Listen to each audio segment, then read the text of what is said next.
Yeah, I'm ready to make history. You know, my 3 goals for this year were winning the G1, the IWGP World Heavyweight title, and then main event in the Tokyo Dome. Like, they're a combination.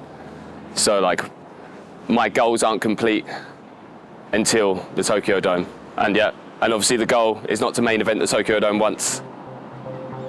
It's to the main event twice. And that is true history for me. You know, this is the end goal for me.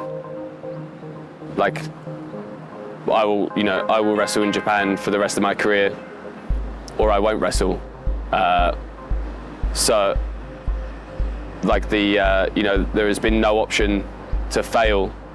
It might have taken me slightly longer than perhaps I envisaged at the beginning of my New Japan career, but I think I'm at this level now through probably mostly stubbornness and desire.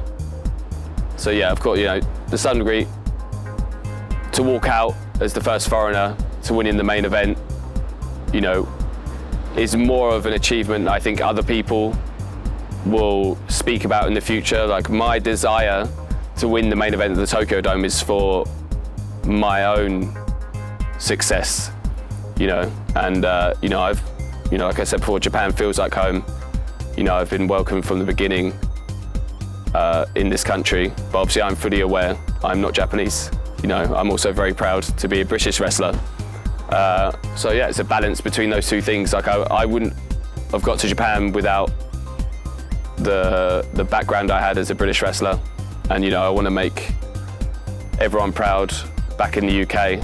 But my adult life and my career is in Japan, so yeah, it's about balancing both of those things. But more than that, I mean, most importantly, it's about being the best wrestler that I can possibly be and continually challenging myself. So really the main goal is to be at the top of New Japan, and then the fact that I'm foreign is secondary to it.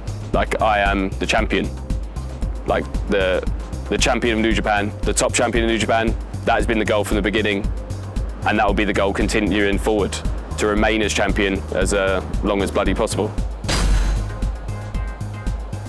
Yeah, I think I represent, there we go. We should keep this in. This is Tokyo ambience. Yeah, I'm home, yeah. Yeah, well, I always go to the gym over there as well.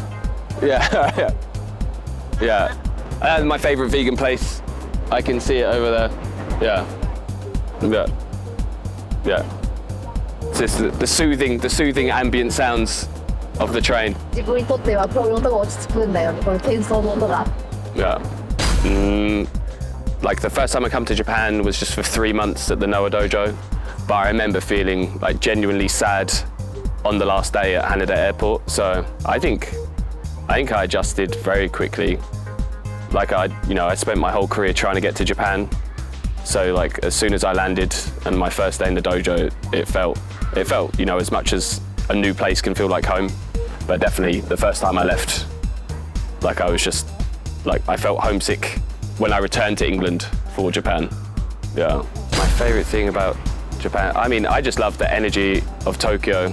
I love Japan as a country, but Tokyo is my favorite city in the world. I love music, so, the fact, I don't think there's like a country in the world that has like so many small music venues that are open every night of the week, that can have like the most obscure music with maybe, a small crowd, but it will have, artists from all over the world. So yeah, definitely I think Japan like cares about the details and like the skill of something. So I think, yeah, especially if you like music or art, then you can find something literally every day of the week. Yeah, well, I mean, the Tokyo Dome is the end of the beginning, but that's why I wanted to be champion walking into Tokyo Dome. Like, I am the champion now. I'm not challenging. I've already won the G1. I've already won the championship. Like, the Tokyo Dome is solidifying myself. The hard work begins as being champion properly. Like, it's one thing, it's very cliche, and I really try to avoid speaking in cliches, but it's one thing to win a title. It's much harder to keep it. So, from after the Tokyo Dome, I'm going to be expecting everyone to be coming after me. That's the exciting bit. That was why, you know,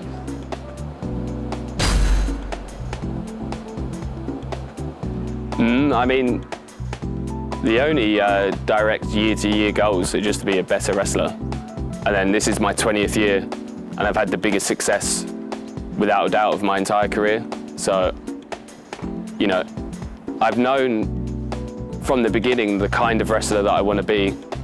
Like, I've had a vision and an ideology, but, you know, it takes time. You know, if you're true, I could have taken shortcuts. You know, I could have wrestled like a more conventional wrestler.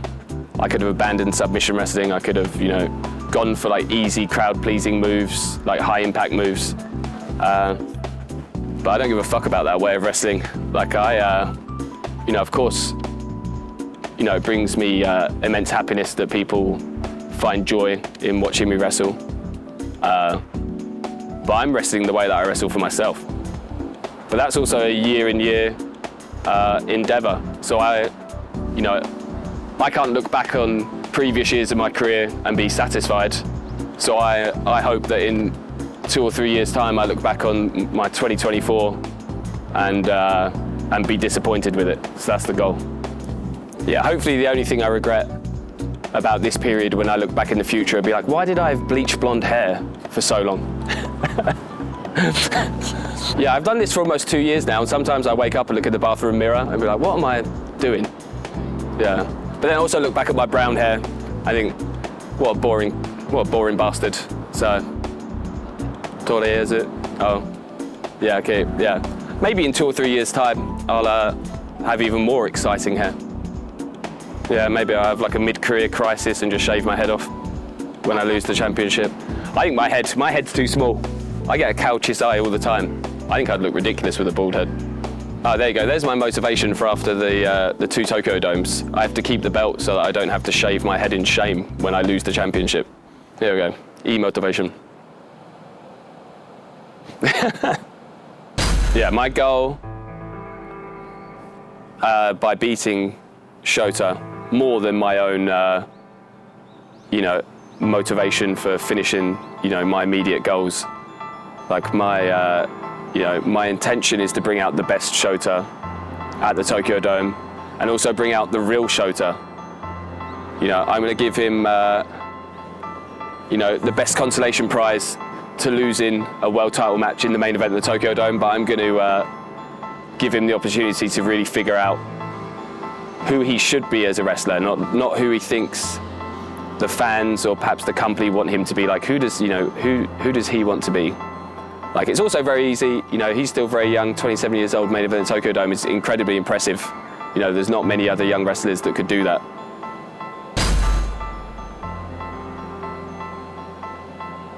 '27, so I was in Japan with Noah, so 2014. So I think I was GHC junior heavyweight champion with Ogawa-san, but I was still living in the Noah dojo. So yeah, I was away from home, I was in a large company, but yeah, I wasn't quite main event in the Tokyo Dome.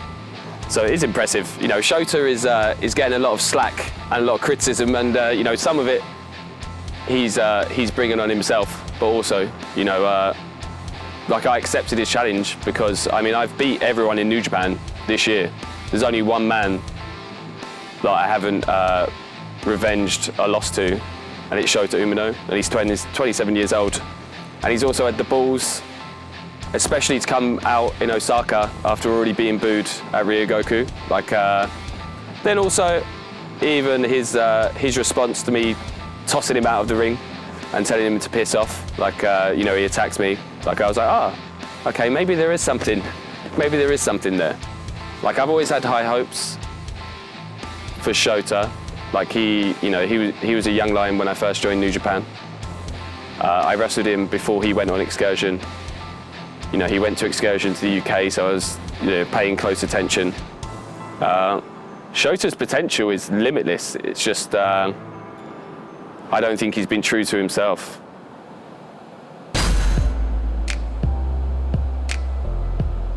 Oh, I think I've heard. Yeah, I think I've heard of him. Yeah. Hiroshi? Yeah. Well, I mean, it's because Tanahashi was the bloody ace. I mean, I'm not going to... Tanahashi was not calling himself the ace before he became the ace. He was given the title of ace because he carried New Japan through almost near collapse and death, and then and then it was bestowed upon him by the fans. I mean, there's some sort of naive charm and an innocence to Shota desiring that, but I mean, it's pretty fucking ridiculous to call yourself the ace before you've even won the top championship in the company. So yeah, I mean, that's probably been some of his downfall. It was like, that's something where you keep that inside. There's nothing wrong with him wanting to be the ace, but to verbalise it at that point, I think has probably, been a big deterrent in the fans' support of him. I couldn't give a flying toss about being the ace. With the G1 and winning the title, like the fan reception and support has been amazing. But moving forward, I'm very aware. I'm going to be on top of the castle, and it's going to be everyone else coming after me for the championship. So it will only be natural for people to be supporting the challengers. But yeah, you will never hear the words that I am the ace out of my mouth. Like that is something I couldn't give a shit about. It's boring as fuck. くっそつまんねえって Yeah, that's それなそれな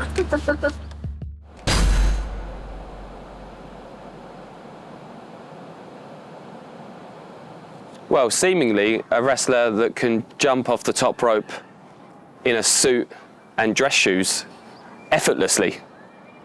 Outside of being remarkably surprised to see Ricochet, because I haven't seen him for 7 or 8 years, I was even more surprised to be attacked by a flying man in a full suit and very swanky shoes.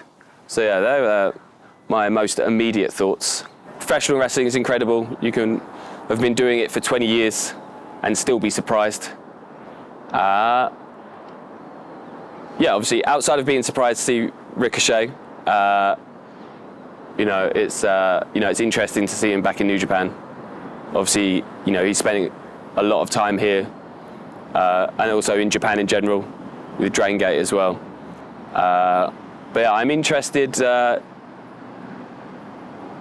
see how Ricochet is in the heavyweight division. I'm not, on paper, I'm not a conventional heavyweight, but I think actually my style, is very traditional. And I think, I adjusted like very quickly into being in the heavyweight division in New Japan. So even though, obviously I'm enormous and I'm a giant wrestler, but I'm still not one of the biggest heavyweights. But the most important thing is I'm the heavyweight champion. And I've been wrestling as a heavyweight for 8 years now. This is going to be a new environment for Ricochet. But it's exciting. Ricochet's, not only one of the best high flyers in the world, I think he's probably one of the best high flyers of all time. I think Ricochet's fingerprints and DNA have influenced so many young wrestlers. I mean, Will Ospreay would say the same thing himself. But this is not the junior heavyweight division. This is the IWGP World Heavyweight title, and he's seeking me out. And also, equally as important, this is the Tokyo Dome. So, I'm very intrigued to see what a heavyweight version of Ricochet can be. I'm making history at the Tokyo Dome next year by entering as champion and leaving as champion. That alone. But I'm also planning on making history by changing the perception of what a Tokyo Dome main event can and should be. There's not been a submission wrestler at the top of New Japan for a very long time, let alone in the biggest match of the biggest event of the entire year. So, I'm making history regardless. It's down to my 2 opponents. Are they wanting to make history with me? Or, when everything is You know, when everything is written in the history books, you know, was it just solely the Zack Sabre Jr. show? 新日本プロレス最大のビッグマッチ、2025年1月4日5日東京ドーム2連戦。未来は俺が作る。海野翔太、王者ザック・セイバージュニアに挑む。超注目の豪華タイトルマッチをはじめ、プロレスの今がここにある。世界を動かす 2days